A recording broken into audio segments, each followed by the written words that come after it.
师傅，您可真是及时雨。那日要不是您突然降临，那我就……他就要收拾东西回扬州，把我一个人丢在这儿了。师傅，请受我一拜。哎，不必多礼。师傅，我还有一事想要问您。您是从前线边城来，冰燕姐姐的近况是否安好？冰燕她托我把这水晶燕送给你，却把原部区聘你的碧玉剑留了下来。她错嫁到荆州之后的近况嘛，便不言自明。如此甚好。歪打正着，各有其主，这就叫鱼配鱼，虾配虾。怎么不接着说了？这下一句是乌龟配王八。哎，你这小子！哎，师傅，好了好了好了，不闹，我跟你们二位说些正经事。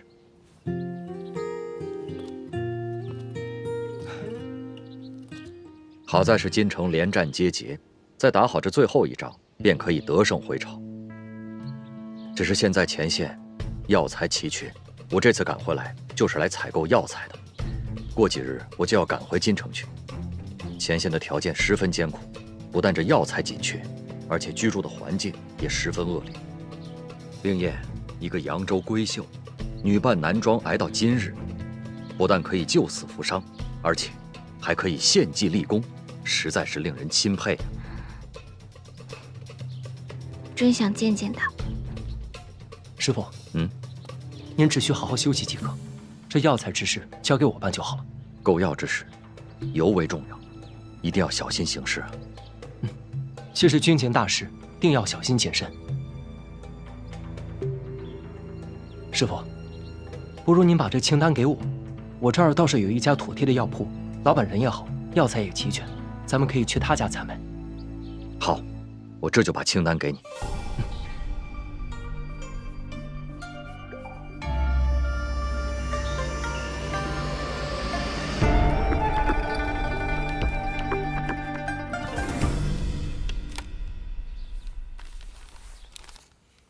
燕生，您手里拿的是买药清单，剩下需要办理之事，我都写在信中。你马上前往舒大娘的药铺，要寂静堂按照信中所说，火速办理。说好。哦，对了，你日后一定要多多留意，有没有人在后面跟着你。如果有人跟着，你就在街上瞎溜几圈，把他甩掉。还有这个，这是师傅带回来的西域葡萄，你的嫂嫂偏要给你这个好妹妹留着尝尝鲜呢。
燕生，你怎么在这儿？快来帮我！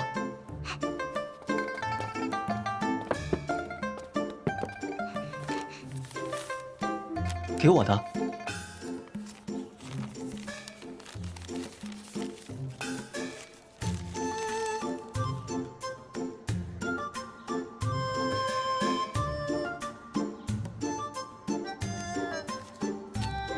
敬堂兄会见，巫师归来，其身为戍边郎中，需为战士伤员筹买药材，此事事关重大。好，我马上去办。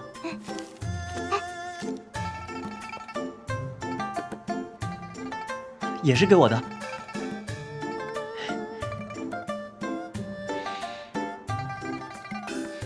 真香。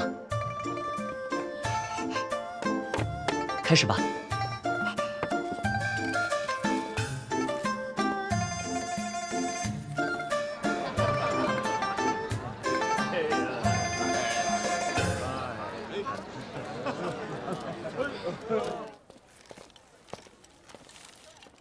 敬堂，哎，娘，你们俩这忙活什么呢？齐三公子让燕生送过来一封信，说是让咱们替他速备一批药材。要这么多啊？您看，这批药材是要送到边城给杀敌将士们用的。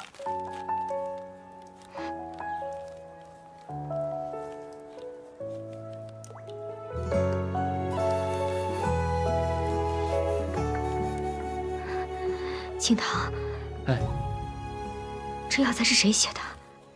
不知道，听燕生说，好像是一位郎中写的。那你快问他，这个郎中叫什么名字啊？燕生，这封信是谁写的？哎呀，我又看不懂，你就告诉我这个药方是谁写的？啊？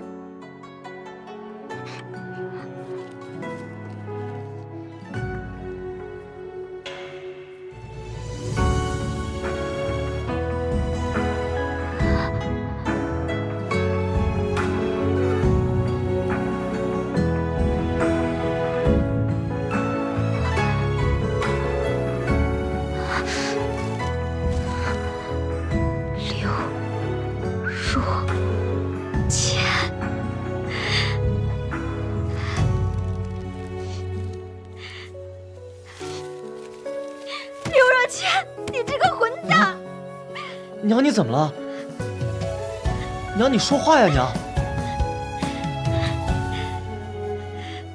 敬堂，你知道刘若谦是谁？我的夫君，你的干爹呀！真的？但是，会不会是同名的呢？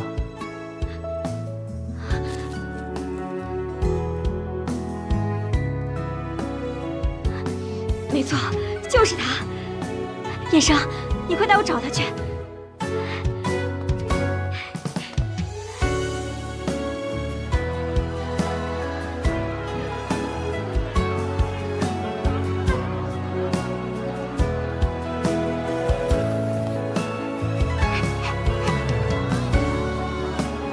休战，快走！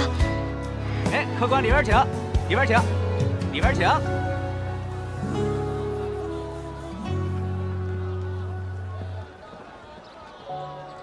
这儿吗？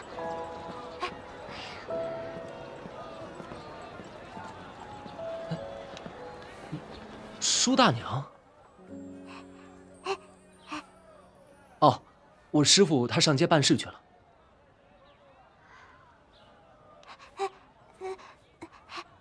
舒大娘是找我师父有什么事吗？我。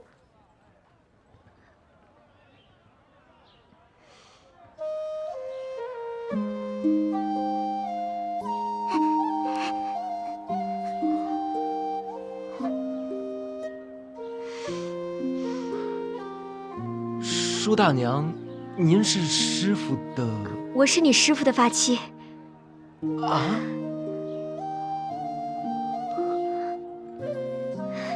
三少爷，我问你，你师父的大名是不是叫刘若谦？是。河南洛阳人。是。今年41属猴的，对不对？是。哎呀，那没错，就是他。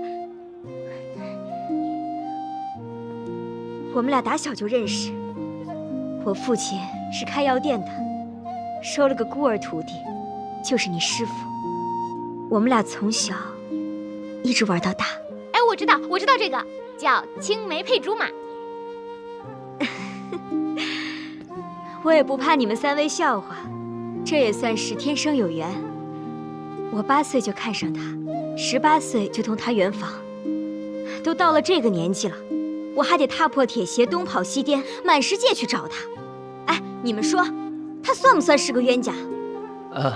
是，这师傅也不往家里去封信。他原来出去也是有出有归有信，这不他一出去2年，我等得心焦。你说年轻那会儿性格温和，这上了点岁数了，脾气就暴躁了些，我就狠狠斥责他为何不回家，这怎么家里就不如外边了？这不把人给吓跑了。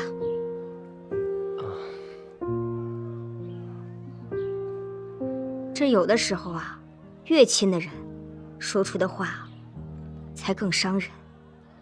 您到底说了什么话，把师傅吓跑了？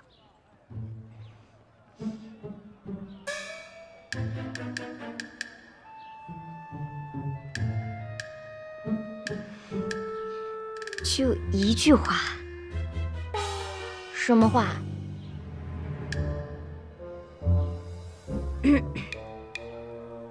你有种，就别踏进我舒家大门！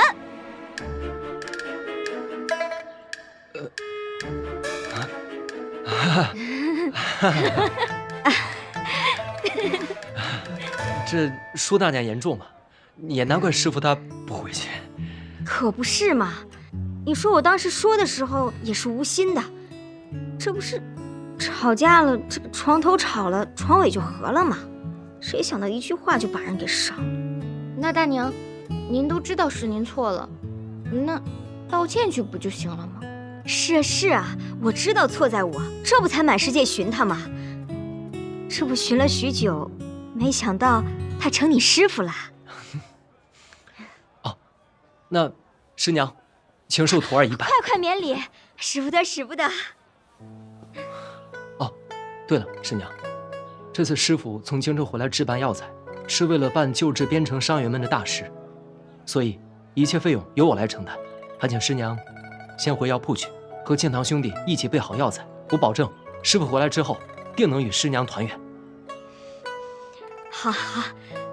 燕生，你先回金邮居等师傅回来，回来之后立马带来见我。那我们就先走了。那徒儿就不远送了。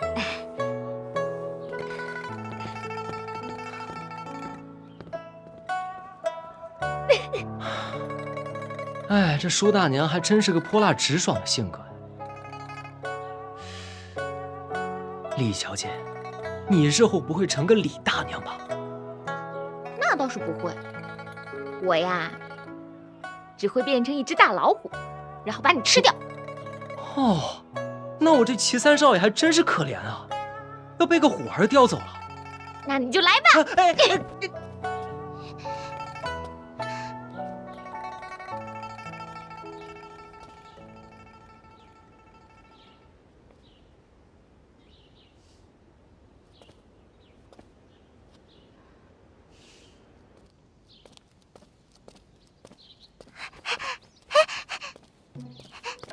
哦，燕生，找我有事。啊，好，走，好，走。什么事这么着急啊？哎，师傅，玉湖姑娘，天磊，什么事？师傅，你可算回来了。这药店老板啊，亲自上门备药，说缺了2种药，想用另外的2种代替。我们想等着您回来，让您来做裁断。哦，这是哪2味药材？缺了呀，缺了那个熟地啊、当归啊之类的。当归？这当归是最常见的药材，怎么会少？他说是有当归的。哦，啊，对，当归。哦，师傅，你有所不知，这药店老板呢是我们家的至亲，为人爽直，急公好义。他一听说啊是给边城将士们的急需之药，便把生意都停了，与儿子一起将药备好，分文不收呢。这生意人能有此等心怀，实属不易。我这就去一趟。好，叶生，快带师傅去。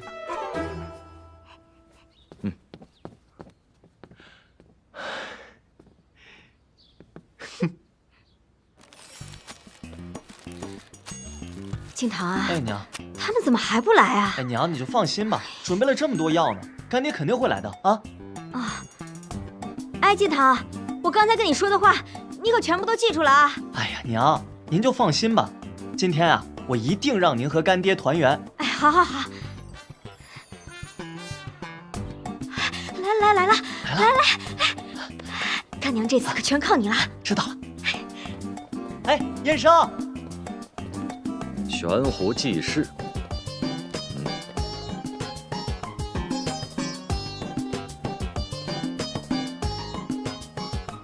您就是来自边城的刘先生。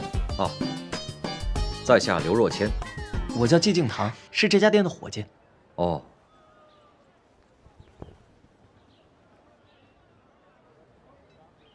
你家店主呢？啊，店主方才一直在这等候您，但实在不巧，他因为一点急事被请了出去。您稍等片刻，他马上回来。好。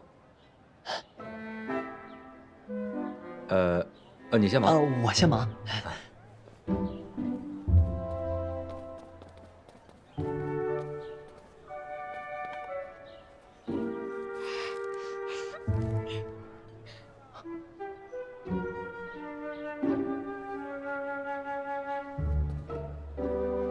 刚刚是什么声音？你们家不会有老鼠吧？你才是老鼠。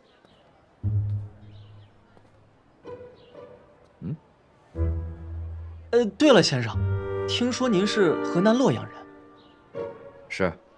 我们家老板也是洛阳人，据他说，他是您儿时的玩伴。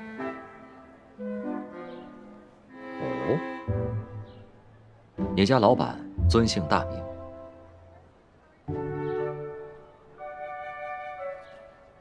他姓佘，叫佘宇。姓佘啊，还真是记不起来了呢。想不起来，就给我好好想想。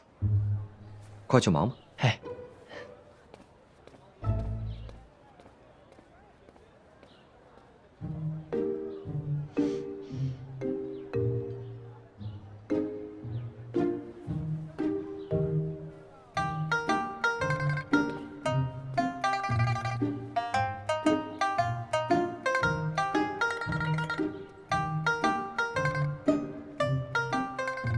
你练字几年了？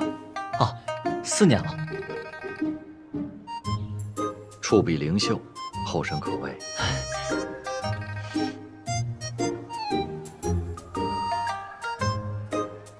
你家老板怎么还没回来啊？是不是有什么事情耽搁了？哎，确实。哎，不瞒您说呀，昨天还起冲突了。什么冲突？哎，昨夜老板跟老板娘吵架，本来也不是什么大事，但是你一句我一句，两个人互相都上了火头。我们老板娘呢也是个倔脾气，老板呢又说了一些火上添油的话，这下糟了。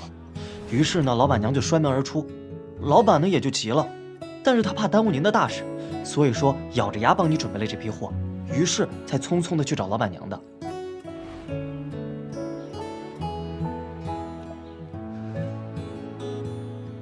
真的是家家有本难念的经。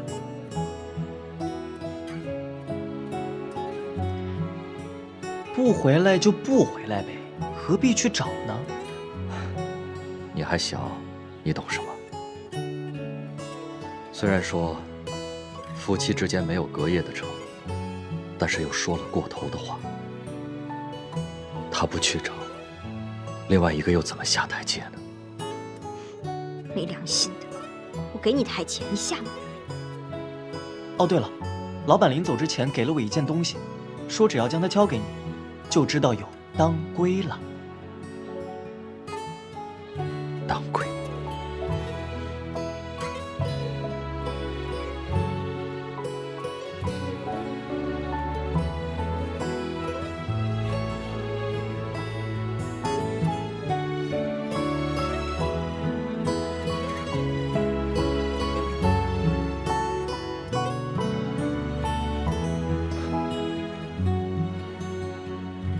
家老板到底是谁？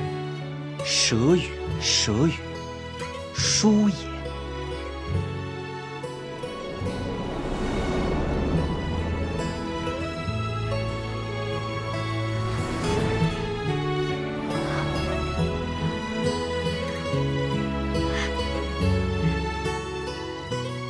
若谦，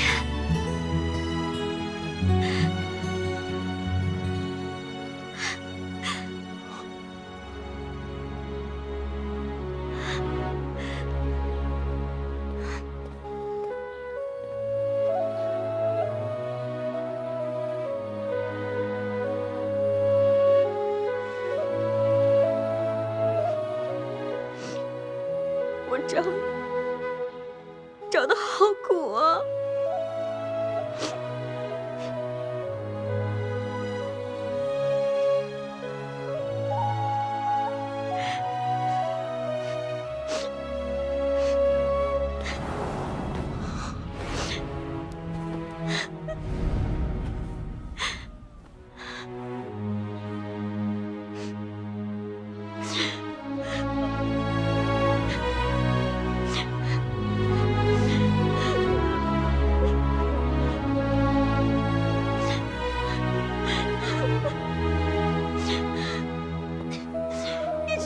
你这段时间去哪儿了？去哪儿了？去哪儿了呀你？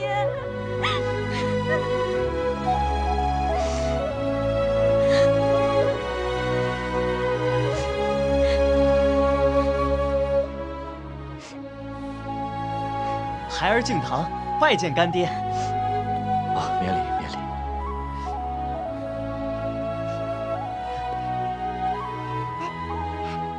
干爹，你看这葡萄是你从边城带回来的，几经周转，还是送到了娘手里。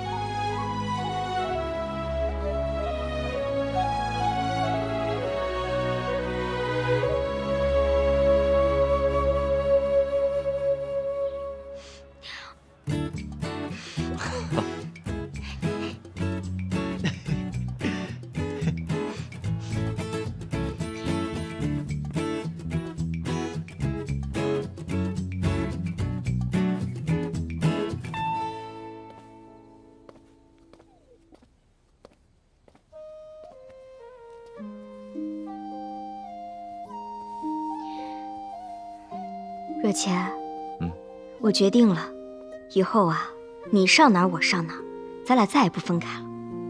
秀媛，你放心，后天我把药材送到边城，很快就回来了。后天？你一天都不能多待？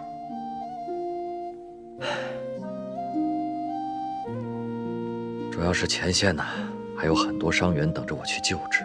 你不放心这个，不放心那个，你怎么那么放心我呀？你去悬壶济世，我不反对，但你也不能把我丢在一旁不管不顾呀。你呀，刚好了那么一小会儿，就开始唠唠叨叨，没完没了啊！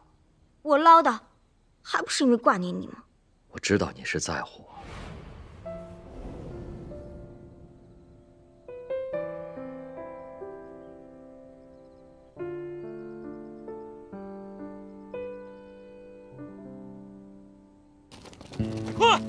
快点，快走！帮我看一下，住点。怎么样了？哎，杜宾，止血药还有没有了？止血药都用完了啊！这可怎么办？不马上止血的话，这位将士的命可就难保了。我想到了，我师傅之前指着山上的黄杨草跟我说，此草虽有一定毒性，但是关键时刻可以救人性命。此时此刻的黄草就是救命的良药啊！我马上士兵去采。不用了，我认得，我去吧。好，哎，你小心点儿，快压住！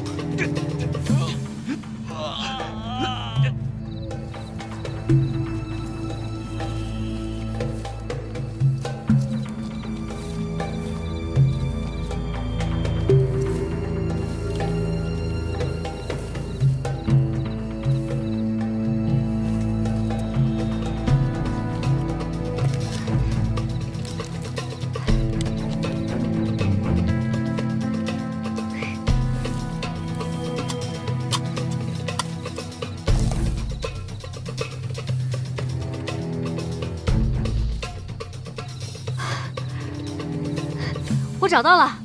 啊，找到了！好，好，终于找到了。这附近一定还有，我们分头去找。好，好。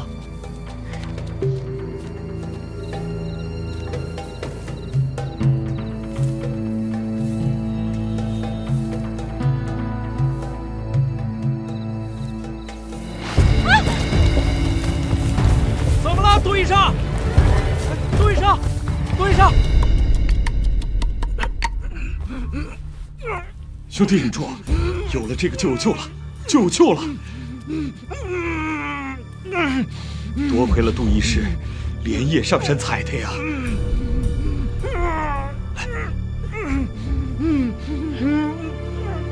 先生，听说多斌受伤了，怎么搞的？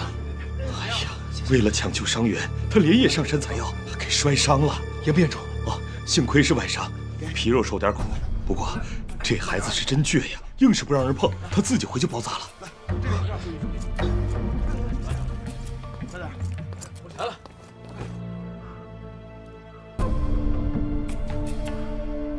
杜斌，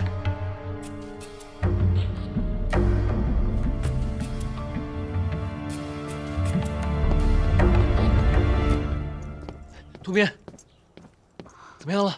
评委，还疼吗？我都好多了。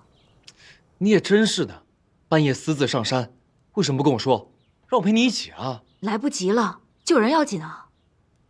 行吧，哎，跟你说个好消息，入虎学探敌情的那个小兄弟得救了。真的？当然了，这也多亏了你，及时上山采药，又立了一大功啊。这仗是大家打的，人也是大家救的，什么功不功的？反正你就是功不可没，我要找大哥帮你请功。嘿嘿，干嘛？大哥来了，还有人跟我请功呢。对，大队人马还在外面呢，快去。是，德斌，那我先走了。啊。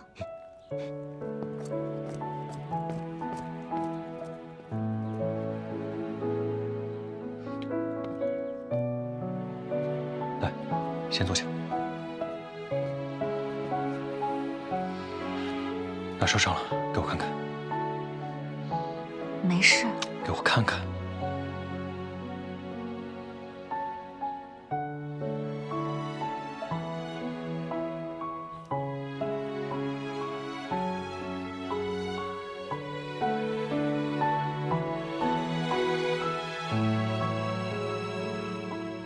还疼吗？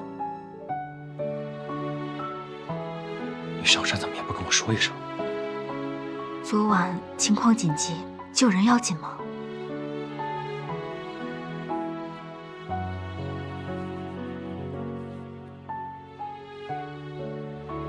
让你受苦了，但真没想到，你居然还是扬州的富家小姐。其实，离开扬州，换个环境也挺好的。自从我来了军营，我才知道，这个世界有这么大，我能做的事情有这么多。现在，我都没有刚来的时候那么想家了。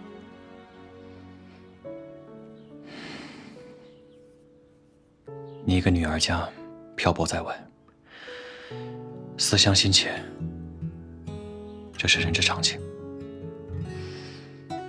冰燕，我想先送你回将军府。不，那我会被闷死的。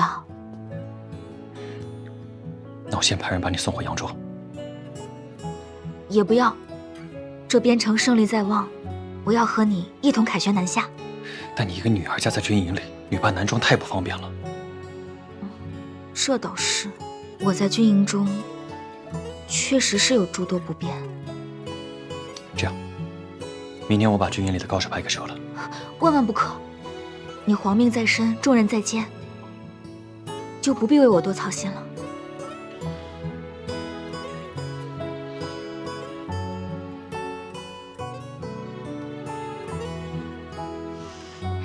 我呢，会趁着养伤之机，好好的想个主意的。